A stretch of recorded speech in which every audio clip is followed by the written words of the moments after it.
আসসালামু আলাইকুম। একটি তুমুল গণ অভ্যুত্থানের মধ্য দিয়ে বর্তমান অন্তর্বর্তীকালীন সরকারের সৃষ্টি এবং আপামর জনমানুষের একটি সমর্থন তো এই সরকারের প্রতি ছিল, সেটাই সরকারের সবচেয়ে বড় শক্তি ছিল। আমরা মনে করি এখনো আছে, কিন্তু সরকার একের পর এক যে ধরনের সিদ্ধান্ত নিচ্ছে, ব্যাকফুটে যাচ্ছে, তাতে এই সরকারকে অনেকের কাছে এখন দুর্বল বলে মনে হচ্ছে। এবং এর মধ্যে কি আরো আগে থেকে নানান ধরনের প্রশ্ন উঠতে শুরু করেছে, সরকার কতদিন টিকবে এবং এই সরকার না টিকলে যে আমাদেরকে আরো বড় খেসারত দিতে হতে পারে সেটাও আমরা জানি। কিন্তু তাই বলে সরকার যা করছে তার সবকিছুকেই সমর্থন দিতে হবে এমন কোনো কথা নেই। আমরা ছোট্ট করে কয়েকটি উদাহরণ আমরা নিয়ে আসি যে কিভাবে সরকার একের পর এক নিজের সিদ্ধান্ত থেকে ব্যাকফুটে যাচ্ছে বিশেষ কোনো গোষ্ঠীর বিভিন্ন অনৈতিক দাবির পরিপ্রেক্ষিতে। যেমন ধরুন, ব্রিগেডিয়ার জেনারেল অবসরপ্রাপ্ত সাখাওয়াত হোসেন এই সরকারের প্রথম দিকে স্বরাষ্ট্র উপদেষ্টা দায়িত্বে ছিলেন। তিনি সাংবাদিকদের কাছে একটি বিষয়ে কথা বলার সময় আওয়ামী লীগ সম্পর্কে মন্তব্য করে ফেললেন। আওয়ামী লীগের যারা ভালো ইমেজের ব্যক্তি রয়েছেন, নতুন নেতৃত্বের মাধ্যমে আওয়ামী লীগ গঠিত হতে পারে, এই কথা বলে তিনি কোনো অপরাধ করেছিলেন? নিশ্চয়ই না। তারপরও আওয়ামী লীগ শব্দটা তিনি কেন উচ্চারণ করলেন, কেন পুনর্গঠনের কথা বললেন? এই কারণে তার বিরুদ্ধে দাবি উঠল তাকে সরে যেতে হবে এবং তাকে সরিয়ে দেওয়া হলো একেবারে সরকার থেকে নয়, তার মন্ত্রণালয় পরিবর্তন করা হলো। তৎকালীন স্বৈরাচার সরকার, শেখ হাসিনা সরকার কেন বাধ্য হয়েছিল বা কেন করেছিল? কখনো তাদের কথা শুনে, কখনো আবার হেফাজত ইসলামী বা জামাত ইসলামীর বিপক্ষে যারা তাদের কথা শুনে। তাদের পায়ের নিচে মাটি ছিল না, তাদের কোনো নৈতিক ভিত্তি ছিল না, জনগণের কোনো ম্যান্ডেট ছিল না, একতরফা হবে, বিতর্কিত হবে, চুরি ডাকাতি করে নির্বাচনে এসেছিল। এই কারণেই তো তারা ভয় পেত সবাইকে। এই সরকারের ভয়টি কোথায়? তার মানে তারাও তাদের ম্যান্ডেটটি ঠিক বুঝতে পারছে না যে জনসমর্থন কতটা তাদের প্রতি রয়েছে। আমাদের প্রধান উপদেষ্টা ডক্টর মোহাম্মদ ইউনূস তিনি দেশ বিদেশে বিপ্লবের কথা প্রচার করছেন, গণ অভ্যুত্থানের কথা প্রচার করছেন এবং মাস্টার মাইন্ড কে বা কারা সেটিও তিনি তুলে ধরছেন। কিন্তু ভুলে যাচ্ছেন এই মাস্টার মাইন্ডদের কারিগর কারা, কারিগরদের, এই গণ অভ্যুত্থানে যারা কারিগর, সেই কারিগরদের কারিগর কারা? সামিনা লুৎফাদের মতো মানুষেরা যদি রাজপথে নেমে না আসতেন, সাধারণ মানুষ যদি রাজপথে না নেমে আসতেন, শুভবুদ্ধি সম্পন্ন মানুষরা যদি প্রতিবাদে মুখর না হতেন, 36 দিন বা 3 দিনে কোন স্বৈরাচারী সরকারের পতন ঘটানো সম্ভব নয়। এই কথাটি বারবার বলে যাচ্ছেন ডক্টর মোহাম্মদ ইউনূস এবং কারা বা কে তাকে পরিচালিত করছেন সেই কথাটি এই মুহূর্তে উঠে এসেছে। সব জায়গায় আমরা ষড়যন্ত্র খোঁজার চেষ্টা করি যে ভারত ষড়যন্ত্র করছে। অবশ্যই ভারত ষড়যন্ত্র করছে, একেবারে নির্মোহ সত্য কথা।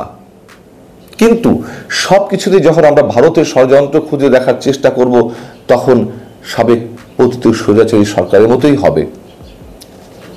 গত 16 বছর যা কিছু ঘটেছে সবকিছুর মধ্যে আওয়ামী লীগ, জামাত একেবারে নতজানু হয়ে সরকারকে আমরা কমিটি বাতিল করতে দেখলাম। সবকিছু মিলে দেখা দেখির পালা শেষে এই দেশটাকেই তো পে করতে হচ্ছে, খেসারত দিতে হচ্ছে। আমাদের ডক্টর মোহাম্মদ ইউনূস বহুত্ববাদের কথা প্রচার করেছেন, জাতিসংঘে গিয়ে কথা বলে এসেছেন। এটি কি বহুত্ববাদের পরিচয়? নিশ্চয় নয়। যখন মামুন হকের মতো মানুষেরা বলবেন নারীর কোনো উন্মুক্ত স্থান দেখলে আলকাতরা লাগিয়ে দেওয়া হবে, সেটিকে অনেকে আমরা বাক স্বাধীনতা হিসেবে দেখছি। এইগুলোকে বাক স্বাধীনতা হিসেবে দেখবো যে হামলা চালানো হচ্ছে, নাকি ভারতের ষড়যন্ত্র হিসেবে দেখব? এবং আওয়ামী লীগ সরকার সবকিছুতে যেমন ষড়যন্ত্র খুঁজে পাওয়ার চেষ্টা করেছে বিরোধী দলের পক্ষ থেকে, এবারও যদি সবকিছুতেই ষড়যন্ত্র খুঁজে দেখার চেষ্টা করা হয়, আমরা জানি না এই সরকারের কপালে কি আছে। শেখ হাসিনা পালিয়ে যাওয়ার পর থেকে আওয়ামী লীগের সাবেক নেতাকর্মী থেকে শুরু করে শেখ হাসিনা সরকারের সাবেক মন্ত্রী, সংসদ সদস্যদের মধ্যে অনেকেই পালিয়েছেন, অনেকে পালাচ্ছেন, অনেকে পালাবেন, খুব স্বাভাবিক কথা।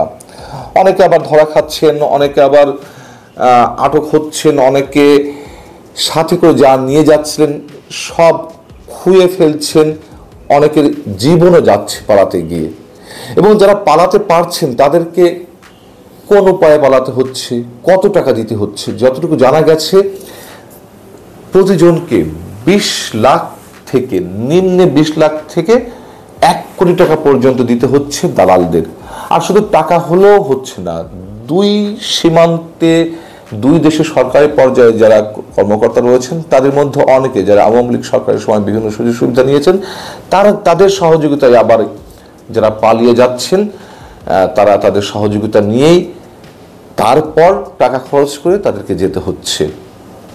সবচেয়ে বড় যে জঘন্য বিষয়টি ঘটল, সংবিধান সহ বিভিন্ন প্রাতিষ্ঠানিক সংস্কারের জন্য যে 6টি কমিশন করা হলো, সংবিধান সংস্কার কমিশনের প্রধান হিসেবে নাম ঘোষণা করা হলো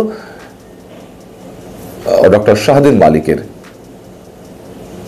ডক্টর শাহদিন মালিককে সেই পদে বসতে দেওয়া হলো না, অথবা তিনি সেই পদে আসতে রাজি হলেন না। কেন? তার কারণ এই যে সংবিধান পুনর্লেখন, হ্যান ত্যান ইত্যাদি ইত্যাদি নানান কথা আগেই সিদ্ধান্ত নেওয়ার জন্য একটি বিষয় হয়ে দাঁড়িয়েছে। তাহলে কিসের সংস্কার? শাহদিন মালিক এই সংস্কারের বা পুনর্লিখনের পুরো বিরুদ্ধে ছিল, এই জন্য তার নাম তাকে বাদ দিয়ে করা হলো কি সরকার ও রাজনীতি বিভাগের অধ্যাপক ডক্টর আলী রিয়াজকে, ইলিনয় ইউনিভার্সিটির অধ্যাপক আলী রিয়াজ নিঃসন্দেহে অনেক গুণী মানুষ, অনেক পণ্ডিত মানুষ, কিন্তু সংবিধান সম্পর্কে তার কতটুকু সম্যক জ্ঞান আছে সে বিষয়ে অনেক প্রশ্ন এরই মধ্যে উঠেছে। পাট বস্ত্র মন্ত্রণালয় বা নৌ মন্ত্রণালয়ের মতন কোনো অপেক্ষাকৃত দুর্বল মন্ত্রণালয়ে তাকে বসানো হলো। এইচএসসি পরীক্ষার্থীদের যে জঘন্য অন্যায্য একটি দাবি ছিল যে তাদেরকে অটো পাস করিয়ে দিতে হবে, সরকার যখন সিদ্ধান্ত নিল যে গণ অভ্যুত্থানের মধ্যে যে পরীক্ষাগুলো অনুষ্ঠিত হতে পারেনি তার জন্য শিক্ষার্থীদের অনেক ক্ষতি হয়ে গেছে, একটু শর্ট সিলেবাসে বা বাকি পরীক্ষাগুলো নেওয়ার যখন প্রস্তুতির কথা জানালো, তখন এইচএসসি পরীক্ষার্থীরা তারা বিপ্লব শুরু করে দিল। এবং তখন শিক্ষার্থীদের অনৈতিক চরম দাবির মুখে সরকার বাধ্য হলো মেনে নিতে যে তাদেরকে অটো পাস করিয়ে দেওয়া হবে।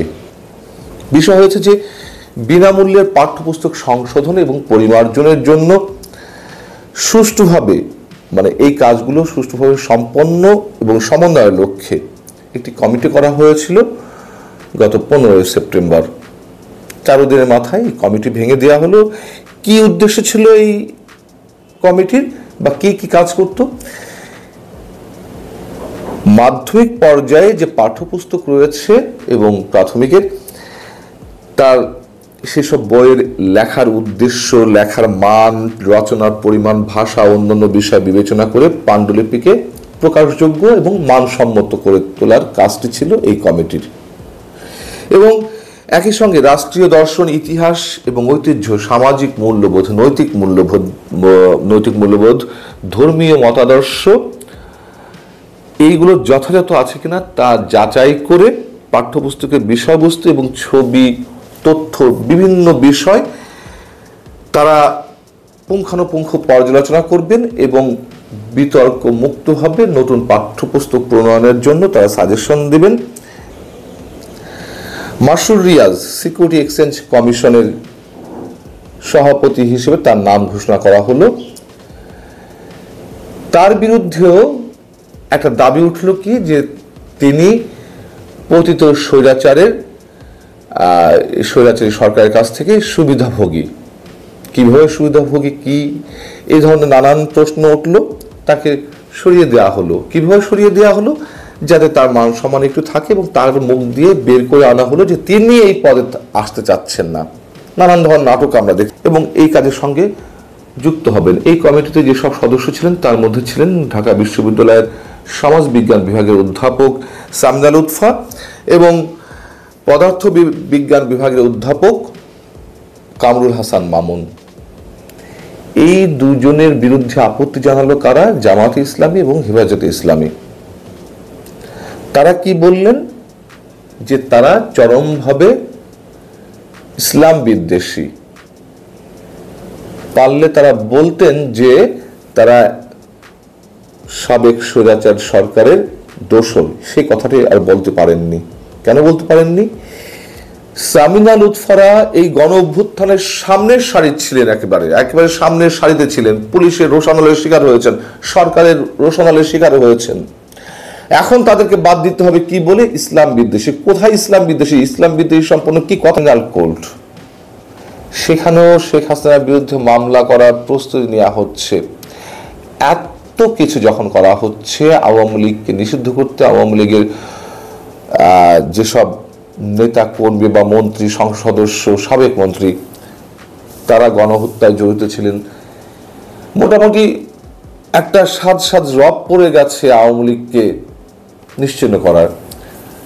প্রশ্ন হচ্ছে, তাহলে আওয়ামী লীগের নেতা কর্মীদের কেন এখনো পর্যন্ত পালানোর সুযোগ করে দেওয়া হচ্ছে? থেকে কিন্তু দেশ ছাড়তে পারেননি। তিনি কি করলেন? একটা পণ্যবাহী ট্রাকে করে তিনি বেনাপোল সীমান্তে চলে গেলেন। সেখান থেকে তিনি কলকাতা চলে যান। কলকাতা থেকে তার ইউরোপে পাসপোর্ট ছিল, সেটি ব্যবহার করে তিনি লন্ডনে চলে গেলেন এবং বর্তমানে তিনি খুব বহাল তবিয়াতে আছেন।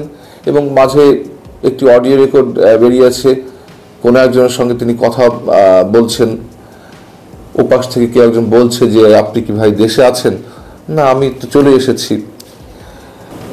ওবায়দুল কাদের, অনেকে ধারণা করছিলেন যে তিনি শেখ হাসিনা পালিয়ে যাওয়ার আগেই বাংলাদেশ ত্যাগ করেছেন, কিন্তু পরবর্তীতে যে স্থানীয় পর্যায়ের কর্মকর্তাদের মাধ্যমে সীমান্ত পার হয়ে চলে যাচ্ছেন। কয়েক টাকা খরচ হয় পালানোর জন্য বা কিভাবে পালাচ্ছেন, সেটি আমার এই কন্টেন্টের মূল আলোচনার বিষয় নয়। আবারও একটু মনে করে দেওয়ার চেষ্টা, কাদের ছত্রছায়ায়, কাদের বিশেষ সহযোগিতায় এই মানুষগুলো পালিয়ে যাচ্ছেন। আল্লাহ হাফিজ।